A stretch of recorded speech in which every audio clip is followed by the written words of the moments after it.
लोगोफोर दिनैनि साना फिसाजोनि थाखाय जोबोर गोसोखांथावना बा गोसोखांथि महरै लाखिनांगौनि जोबोर गोनांथि आरोना लोगोफोर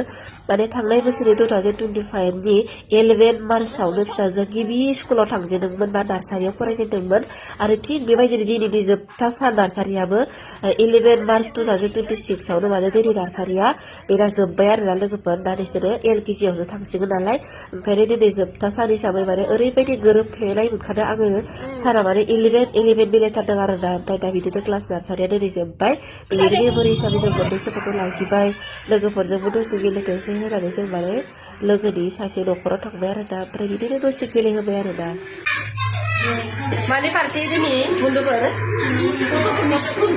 एग्जाम जोबनायनि पार्टि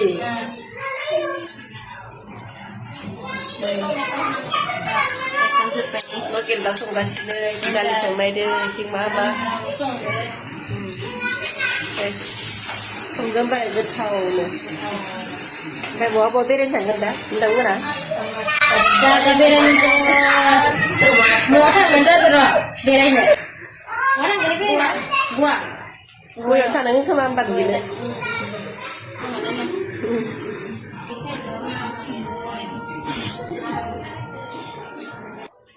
दायो नै ओंखाम ओंख्रिया मोनबाय दायो जानायनि फालासे गथ'फोराबो ओरैबायदि मेंबाय गेलेनानै दा जानोसै माने जों बे एग्जाम होनै दा गथ'फोरखौ ओरैबायदि फोरोंनानै मेङो जों बिमाफोराबो ओंखायनो दिनैनिफ्राय एसे फ्रि जानोसै आरो ना लोगोफोरजोंबो ओमफ्राय गथ'फोराबो दा गोदान क्लासावसो लोगो मोनगासिगोन आरो ना बे साननैसो लोगो मोनथ'नाय नंला बिसोरबो ओंखायनो दिनै बे ओंखाम जानायनि गेजेरजोंनो जोङो दिनैनि साननिफ्राय साननैसो बाय होनथ'बाय आरो ना